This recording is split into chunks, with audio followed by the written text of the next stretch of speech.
प्रिय विद्यार्थियों, बीए द्वितीय वर्ष की हिंदी साहित्य की कक्षा में आपका स्वागत है। मैं निर्मल कुमार रांकावत, सहायक आचार्य हिंदी, राजकीय महाविद्यालय बज्जू, बीकानेर, आपके समक्ष आज सेकेंड ईयर के हिंदी के प्रथम प्रश्न पत्र की 5वीं इकाई जो है वह प्रारंभ करने जा रहा हूँ। आज हम जानेंगे कि काव्य के विभिन्न आचार्यों एवं विद्वानों द्वारा क्या लक्षण या परिभाषाएं या मत प्रस्तुत किए गए हैं। विद्यार्थियों, काव्य जो कि कवि की संवेदनाओं का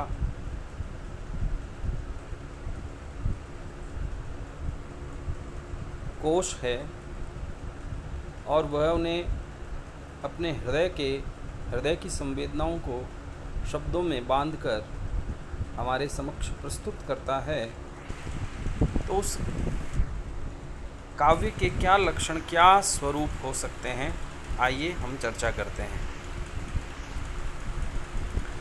सबसे पहले हमें ये जानना जरूरी है कि काव्य शास्त्र जो है वह क्या है। प्रत्येक भाषा का अपना साहित्य होता है। भाषा के शुद्धतम प्रयोग के लिए भाषा के शुद्धतम प्रयोग को जानने के लिए हमें व्याकरण नामक सैद्धांतिक ज्ञान प्राप्त करना आवश्यक होता है। उसी प्रकार किसी साहित्य के गुण दोषों की समीक्षा हेतु हमें जिस शास्त्र की आवश्यकता होती है वह काव्य शास्त्र कहलाता है। देखिए, हम जानते हैं कि काव्य जो है उसकी आत्मा कहें तो उसे एक नाम दिया गया है, वह है रस। हालांकि काव्य की आत्मा को लेकर संस्कृत काव्य शास्त्र में विभिन्न मतांतर प्रचलित रहे हैं, लेकिन अंततः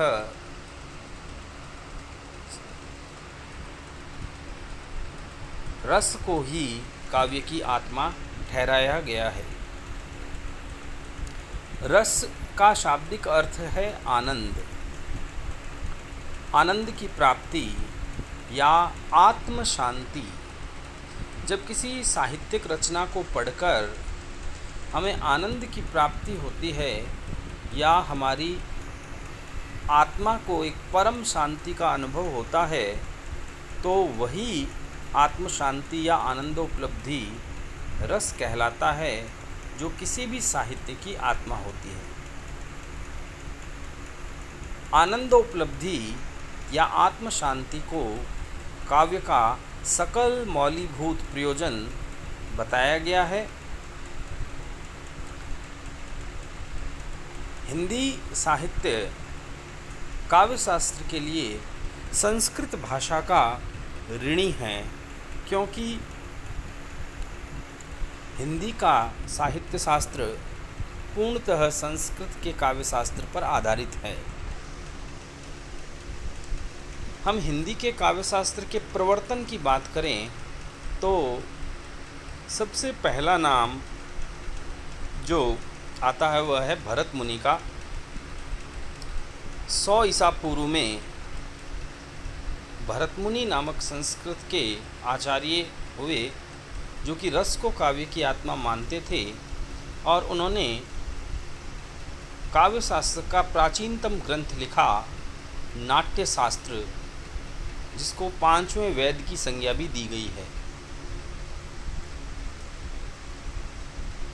भरत मुनि जी भारतीय काव्य शास्त्र के प्रवर्तक हैं और इन्होंने रस शब्द पर अपने प्रथम विचार प्रस्तुत किए और उन्होंने अपने ग्रंथ नाट्य शास्त्र में एक रस सूत्र दिया।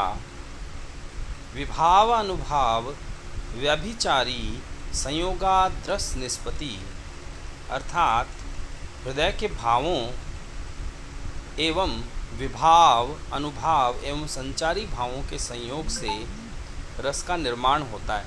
ये जो रस सूत्र है इसने कालांतर में एक संप्रदाय स्थापित कर दिया, वह रस संप्रदाय के नाम से जाना जाता है। चलिए हम विषयांतर न होकर मूल बात पर आते हैं कि काव्य के लक्षण या परिभाषाएं विभिन्न आचार्यों द्वारा क्या दी गई है। सबसे पहले हम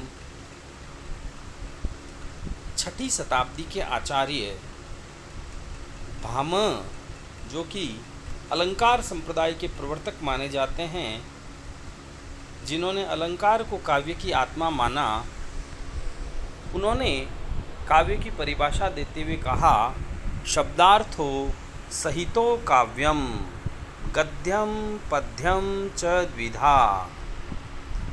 शब्द और अर्थ का संयोग काव्य है और काव्य के दो भेद हैं, गद्य व पद्य। अलंकारवादी आचार्य भामह ने शब्द और अर्थ के संयोग को काव्य कहा।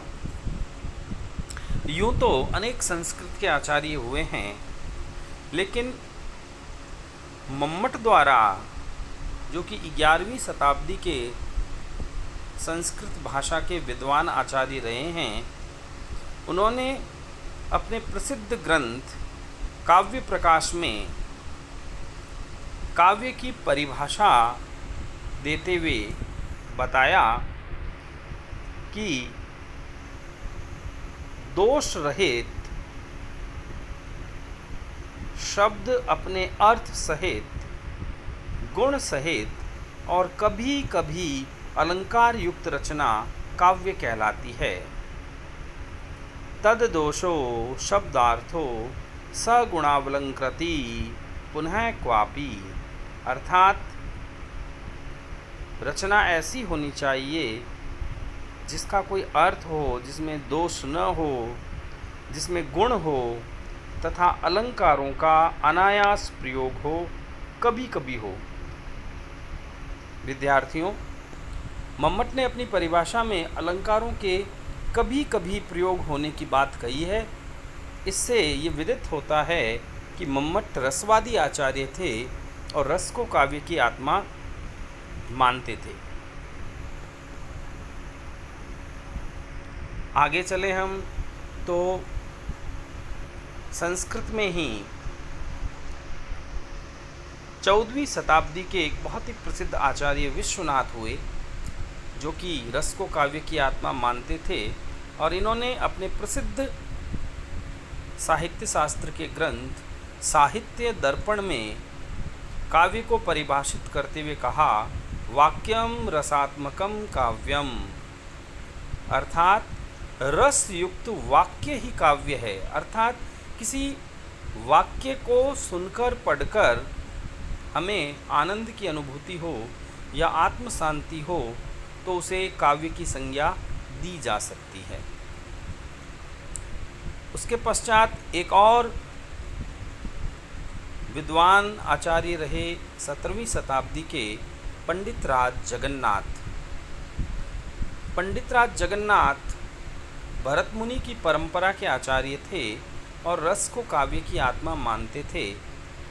इनका प्रसिद्ध ग्रंथ रस गंगाधर काव्य शास्त्र की सबसे प्रौढ़ रचना मानी जाती है। विद्यार्थियों, ये बात हमें याद रखनी है कि काव्य शास्त्र की सबसे प्राचीनतम रचना यदि हमें बतानी पड़े तो हम बताएंगे भरत मुनि की काव्य शास्त्र, एवं काव्य शास्त्र की सबसे प्रौढ़ रचना, परिपक्व रचना की यदि बात की जाए तो रस गंगाधर मानी जाती है। और पंडित राज जगन्नाथ ने इस पुस्तक में काव्य की परिभाषा देते हुए कहा, रमणीयार्थ प्रतिपादकः शब्दः काव्यम। रमणीयार्थ अर्थात रमणीय अर्थ, आनंद प्रदान करने वाले अर्थ का जो प्रतिपादन करने वाला शब्द होता है वही काव्य कहलाता है।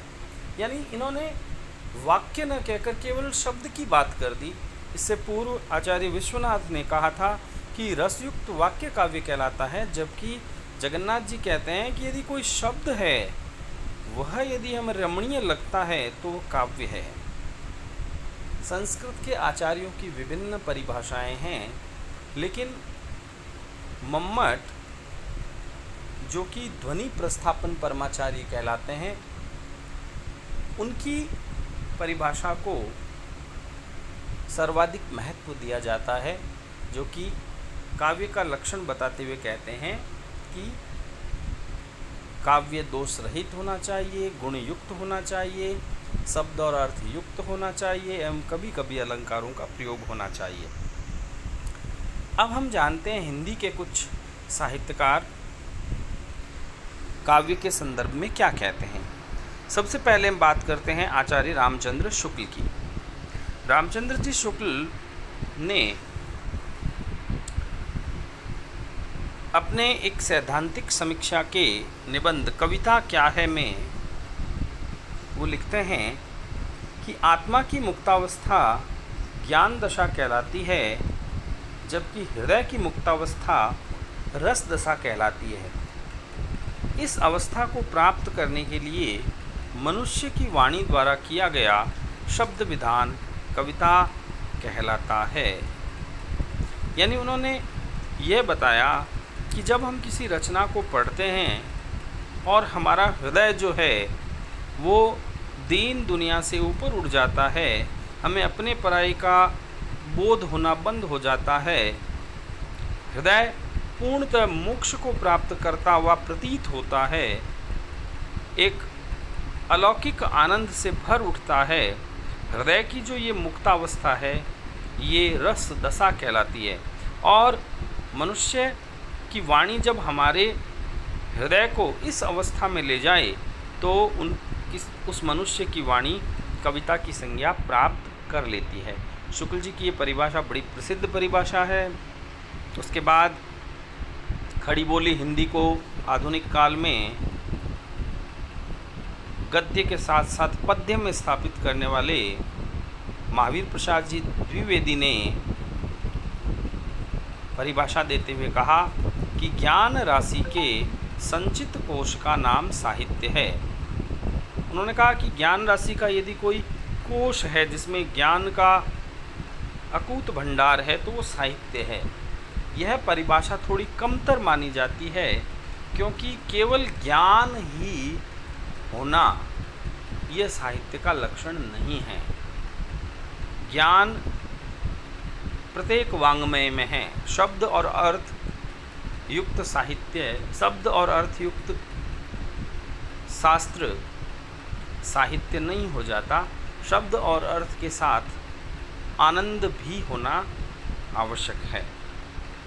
इसके अतिरिक्त द्विवेदी जी सादगी, असलियत और जोश ये 3 गुण कविता के बताते हैं, और उसमें वो महत्व जो है वो असलियत को देते हैं कि रचना में असलियत होनी चाहिए।